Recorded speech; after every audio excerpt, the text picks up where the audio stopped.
Have you ever met somebody new and had no idea what to say to them? Here's a simple 3-step process to making excellent first impressions. What's the genesis of the superpower of hello? We start with the legend of Tom.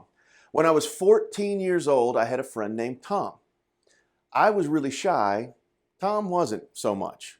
The two of us, we went to the same church and we both went on a youth group trip to youth conference in another city in North Carolina. There were only about a half a dozen of us that went, and when we got there were hundreds and hundreds and hundreds of kids from all kinds of churches all over the state. None of us knew any of these other people. But by day two, everybody knew Tom. Everyone.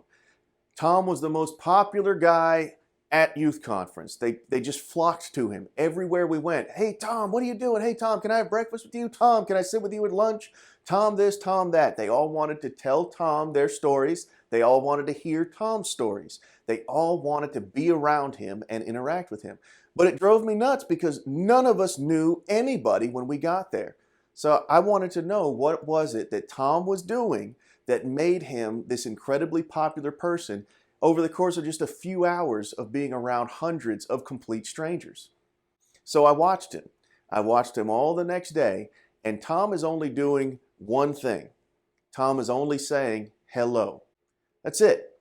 It was so simple, it drove me crazy just to see how simple it was. Tom was just saying hello to everybody. When Tom did it, he did it with a sing-song kind of rhythm to it. He would say, "Hello, my name is Tom. Hello, my name is Tom." And he just let them talk. "Hello, my name is Tom. How are you doing?" And he would let them talk. That's it. He simply did that to everybody. Now, why is that a superpower? It was even a superpower then because of the fact that even then people were living kind of in their own little bubble. This was before smartphones and everything else, but people still were kind of living in their own world. They were in their own brain. They were thinking about their own thoughts. They were doing their own thing. Nobody was interacting with each other as just a matter of course, as a matter of natural behavior. They weren't interacting with each other. They were stuck inside themselves.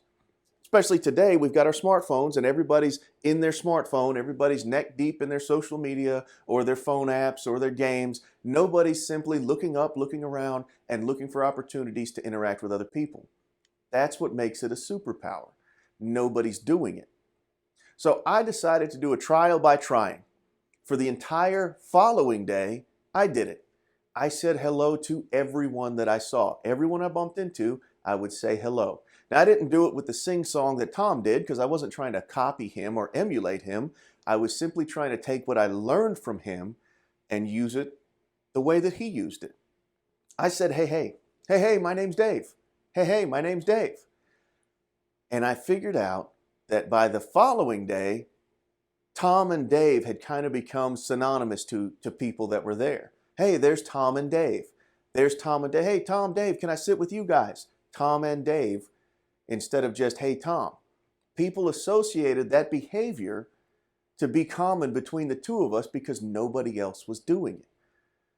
Now, it's so effective because people simply aren't used to it. People are not used to people showing an interest in them and who they are, because people are so stuck on themselves and their own social media, their own thoughts, their own devices. What are they doing for themselves? Take a moment to look up, look around, and interact with other people, and you're going to be that one person that has what it takes to make a positive first impression. So that's where the superpower of hello concept came from. Now, to understand why this works, you have to understand something that's called first impression bias. When you meet somebody or when somebody meets you, there's an immediate first impression that takes place in just a few seconds. And in that few seconds, that first impression, their mind will then collect together a series of personality traits and assign it to you based on that first impression. And then they will retrofit your behaviors from there on out to match the personality traits that they assign to you based on that first few seconds. It sounds complicated, but I'll break it down for you real easy. Have you ever heard somebody count on their fingers? She's pretty, she's smart, she's funny. She's pretty, she's smart, she's funny. She's pretty, she's smart, she's funny. Well, they only talked to her for a couple of minutes. How do they know she's smart and funny? All they really know is that they thought she was pretty.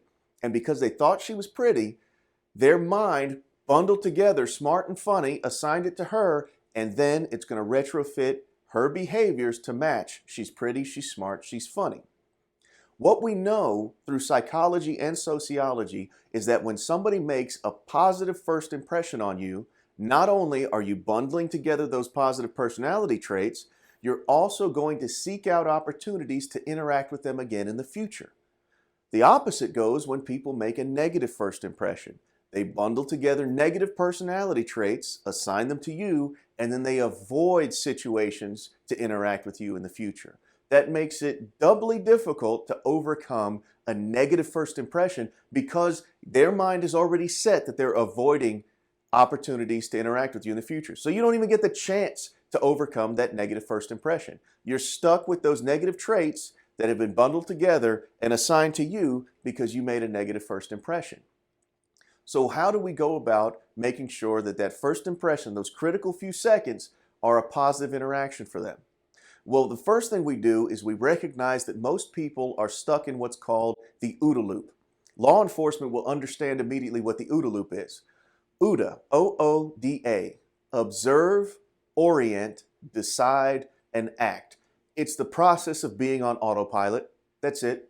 When you drive from your house to your job and you get there and you don't remember the drive, it's because you were stuck in the OODA loop. Observe, orient, decide, and act. You simply do. You observe the red light, you orient yourself to how far away it is, you decide to stop your car, you act. You put your foot on the brake and stop the car. Your frontal lobe, your brain doesn't really have to engage. You're on autopilot, you're doing it automatically. Most people live their whole day in the OODA loop unless something really good or something really bad happens. If nothing really good and nothing really bad happens, they never come out of the OODA loop. They'll go a whole day and not remember anything that happened. That's why people say time flies. It's because they're on autopilot. They're not really experiencing their own life.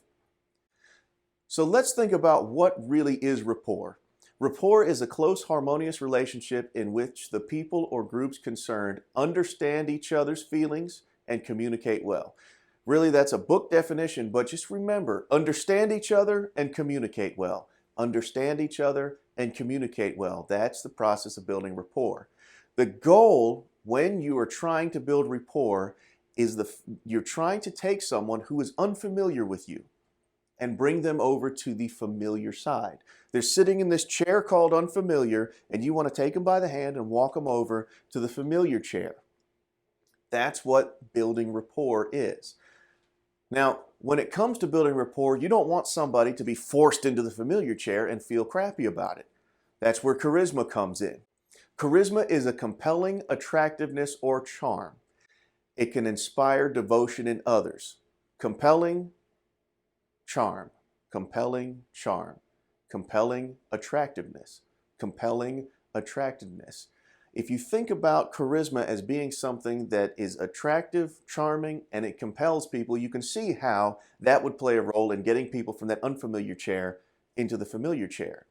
The way that charisma works in building rapport is it is the trait that makes people feel good about it. You can take somebody from unfamiliar to familiar. You make a bad impression, you treat them like garbage. Yeah, they know you. They figured out who you are all of a sudden, and they didn't like it. But if you're charismatic, charming, attractive, compelling, then they feel great about the fact that they didn't know you before, but they know you now. And they feel great about the fact that they know you now. The way that we go about teaching people to utilize that first few seconds to make the best positive impact on the person that you're trying to take from unfamiliar to familiar is what we call the Superpower 3-step. It's 3 simple steps that only take a few seconds to employ, and it makes the other person feel very good about going from unfamiliar to familiar. Step 1, one smile. And we've already talked about the fact that the way Tom did it is he would say, hello, that sing-song kind of brightness. Hello, I'm Tom. The smile and the hello go together. One smile, one joke, one question. That's it. You smile, you say hello, you introduce yourself, you make a joke. The joke is what disrupts their OODA loop. So now, oh, wait a minute, something's happening. I'm having an experience that's worth remembering today. And then you ask one question about them.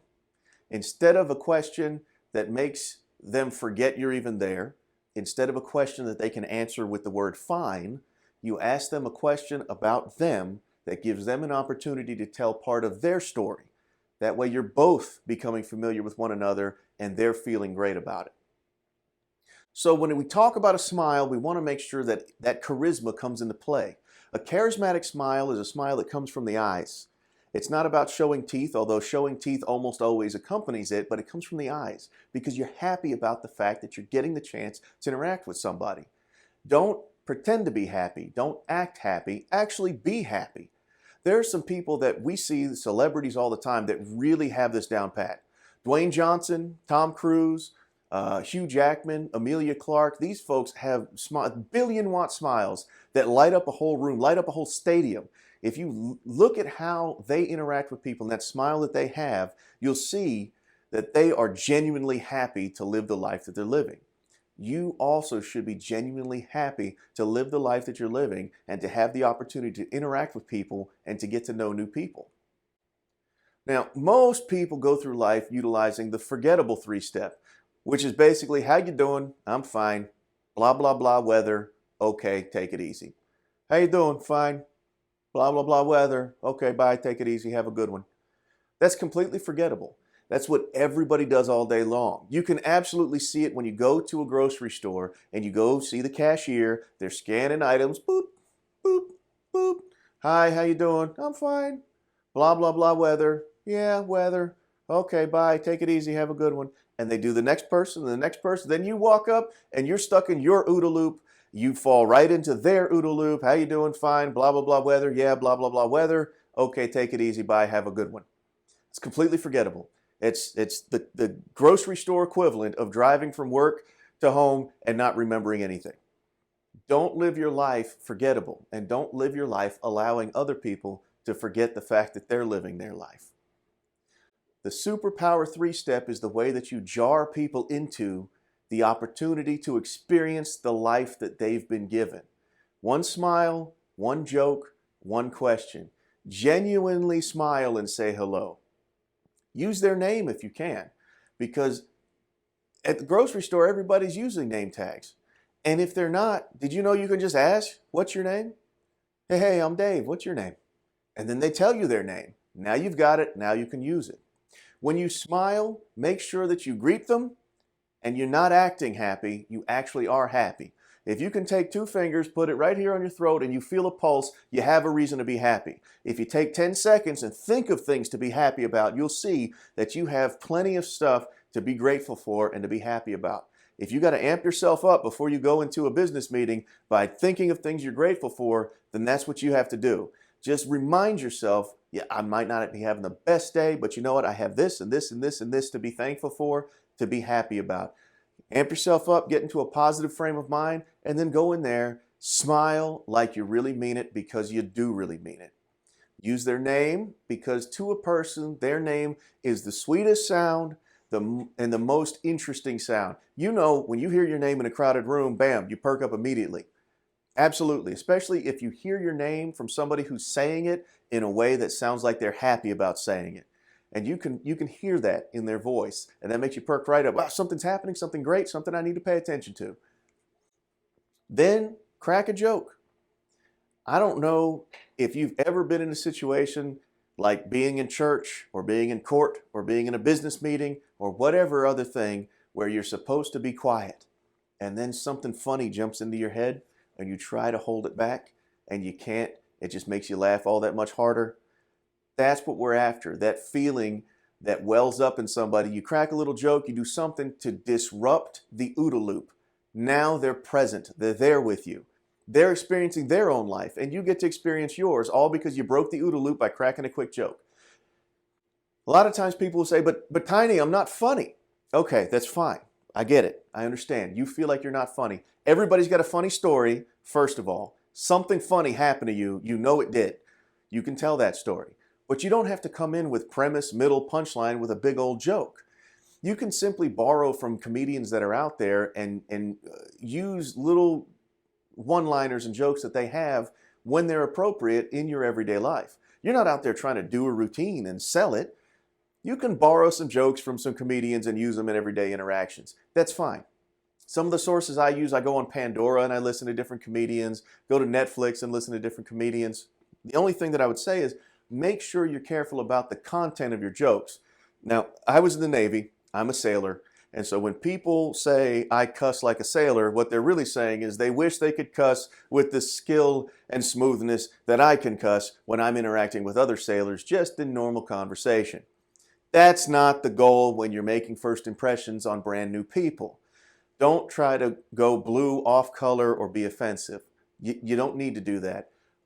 Go expose yourself to some comedians that have some reasonably clean material. Some suggestions I come up with are Brian Regan, Nate Bargatze, John Panette, Jeff Foxworthy, Bill Engvall. These are guys that don't go too far outside the lines all the time. So they've got a lot of material that you can pick from, borrow from, and you're not going to be offending too many people.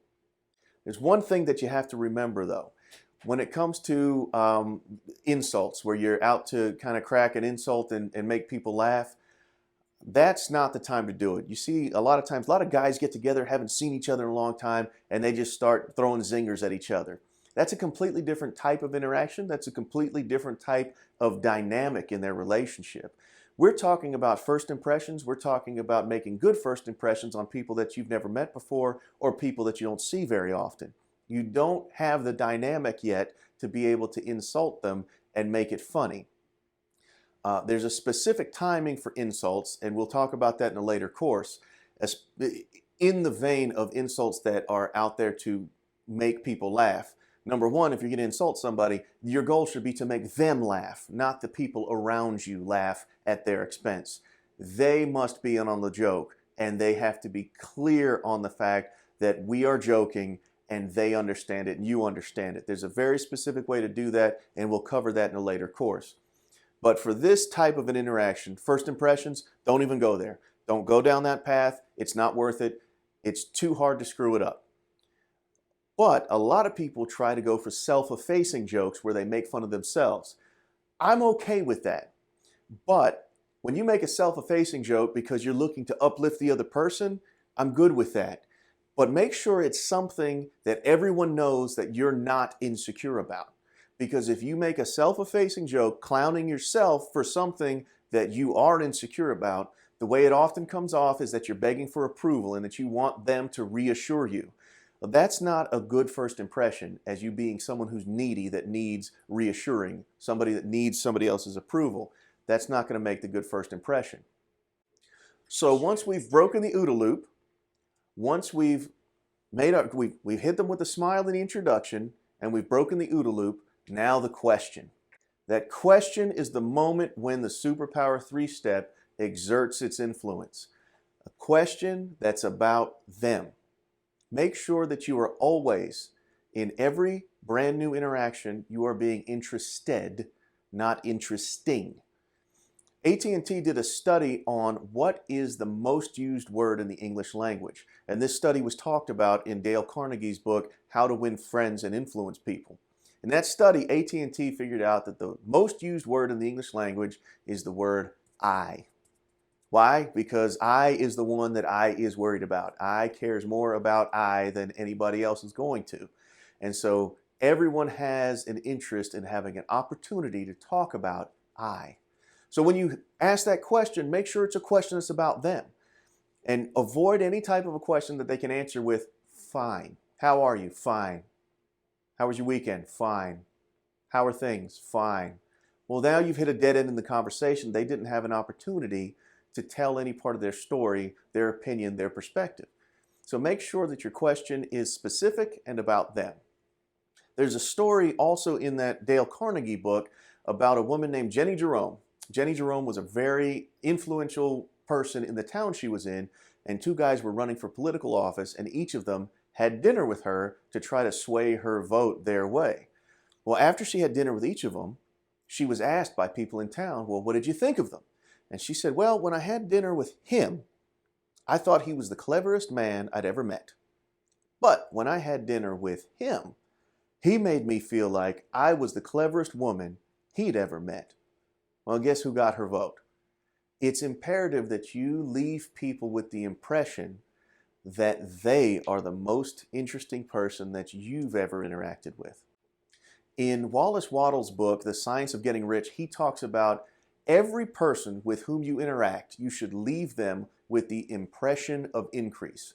When somebody interacts with you, after you've been trained by the Superpower Innovations Academy about the superpower of hello, you go out there, you talk to somebody, I want to make sure that that person leaves you walking 6 inches taller than they did when they first walked up to you. Make them feel taller, stronger, better, faster than they've ever felt before just by interacting with you. If you give people the opportunity to talk about their own story and their own perspective, tell you more and more about themselves, when they leave, they're going to leave feeling like you're the best conversationalist ever. But you didn't even say anything. All you did was create little opportunities for them to fill it with their perspective. Really what you're doing is you're filling a person's emotional tank. We've all read the 5 love languages. We've all read different books that talk about people have a tank inside of them that has to be filled up before anybody can make any withdrawals. And so most people throughout the day, they're giving of themselves. You probably spend most of your day giving, giving, giving. To have the opportunity that somebody comes along and deposits into your emotional tank where you get the opportunity to tell your story, your opinion, your perspective, and feel good about it, you're going to leave with the best impression of that person. You be that person. Be the person to give them that opportunity. Now, I always get asked, does this work on the telephone? Because I go to businesses and I train sales teams. I go into businesses, I train managerial teams, and they want to know, well, the majority of our interactions is on the telephone, especially after COVID. A lot of telephone, a lot of Zoom meetings. Well, does this stuff work over the telephone? Does it work on a Zoom meeting where you can't see me? What if I'm doing FaceTime audio? Can you do this? Well, yeah, absolutely. Of course it'll work on the telephone. Well, but they can't see my smile. They can't see your smile, but they can hear your smile, and I can prove it to you. Look at this slide on the screen. Now look at that person on the right. Can you hear the way she sounds? You can, but that picture is not making any noise. Now look at the picture on the left. Can you hear how happy she is? Absolutely you can, but that picture is not making any noise. So when you're on the phone and they can't see you, they can still hear that you have that happiness in interacting with them. Make sure people can hear your smile. The only caveat to that is when you're on telephone interactions and they can't see you, one of the things that people always default to is they make a phone call, especially if it's a cold call or a sales call, and they say, I'm sorry to bother you. I'm sorry to interrupt you. I hate that I'm taking up your time, but, well, you don't want to do that. The reason that you don't want to do that is because you're setting a foundation that you're trying to take from them. I'm sorry to take your time. You're setting a foundation that you are being a bother. That comes from a place where you feel like you're not necessarily worthy of that situation, worthy of that scenario. Know that you are worthy of the scenario and you're not there to be a bother. You're not trying to take anything. What you're really doing, if you're making cold calls because you have a product or service that you think will help people, you're doing it because you truly believe that that product or service is going to have value for that person. It's going to add value to their life. You're there to look for people to help. When a firefighter goes to an apartment building that's on fire and he's kicking in doors to see if there are people in there that need help, nobody gets mad if he kicks in a door to an empty apartment. He's looking for people to help. Not every door is going to have people to help behind it. And not every phone call is going to have somebody who needs your help on the other end. Your job is to keep looking for people to help. Now, when we talk about the whole concept of building rapport, we talk about interactions, we talk about positive interactions, we want to make sure that we relate to everyday interactions. Now, we've already talked about going to the grocery store and interacting with the cashier. I call that the cashier conundrum. You don't have to believe me. Don't take my word for it. Go put it to the test. You're going to go to a grocery store or a convenience store or a gas station today. Go in there and put this to the test.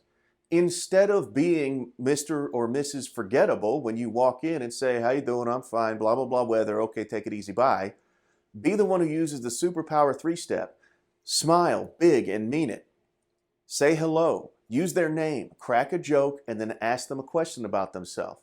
It doesn't take a long time. It really doesn't. Just a couple of days ago, I'm out here in the parking lot in our own business. Our businesses share a parking lot, but I don't know what they do, the other business. I walk out there, I bump into somebody. She says, "How are you doing?" I could have said fine. If I'd said fine, she would have said blah, blah, blah, weather. I would have said, yeah, yeah, yeah, weather. Bye, have a good day. Gone our separate ways, no problems. Is that bad? No, it's just forgettable.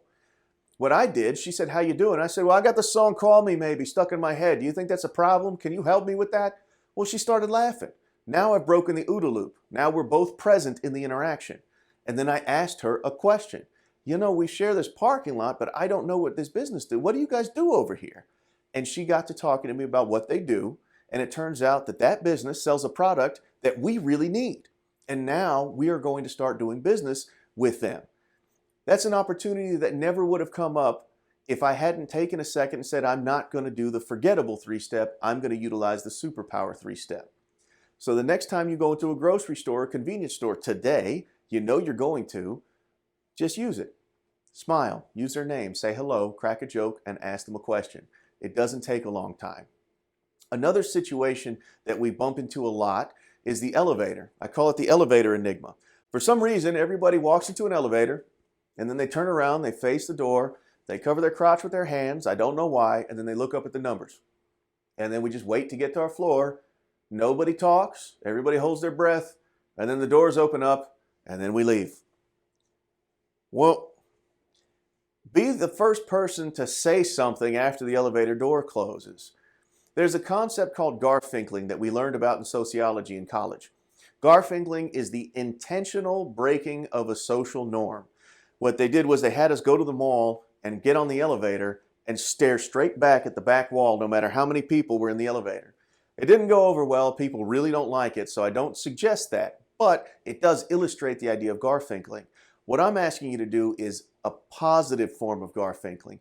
Get on the elevator, don't stare at anybody's face or anything, don't walk in and stare at the back wall, but get on the elevator when the door closes, use the superpower 3-step, crack a joke, ask somebody a question about themselves, get a conversation going.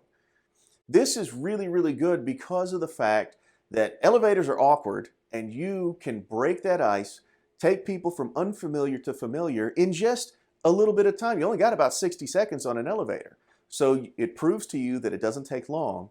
But it also takes away the pressure of any downstream consequences. You're not going to see these people again, most likely. And even if you do, if you make it a positive interaction, you have a positive interaction. If you're on an elevator for just a little while, the pressure of having to entertain anybody for a long period of time is gone. You've got no pressure. You're only going to be in the elevator for 60 seconds. Crack a joke, ask a question, see what happens. Shoot me an email if it goes well. Shoot me an email if it doesn't go well. Let me know how it does. But I'm betting that it's going to prove to you that what I'm talking about is the truth. Now, a lot of people want to know if this is unethical. They want to know, is this manipulative for us to be intentionally changing our behavior in hopes of changing someone else's behavior? Are we being insincere or deceptive because we're making a decision to throw on a big smile and to ask questions about them, crack jokes? Well, for one thing, it's definitely not insincere because you have to first truly be happy. It's not deceptive because if you're truly happy about interacting with them, then you're not deceiving them. You really want to be interacting with them. You do want to make a good impression on them. So it's not insincere, it's not deceptive, and it's not manipulative. Do you know how I know it's not manipulative? Because I'm betting most of you took a shower today. Most of you threw on some deodorant, cologne, perfume, brush your teeth, mouthwash, that kind of thing. Well, your body doesn't naturally smell like that. That is a decision that you're making to manipulate the way that you smell because you want people to have a good experience of interacting with you. That is all we're doing. You just want people to have a good experience of interacting with you. It's just verbal mouthwash. All you're doing is providing people with the best experience of being around you. You're making their day better. It's no different than taking a shower, throwing on deodorant so that you don't stink and make people miserable. Don't let your behavior make people miserable either. That's all it is.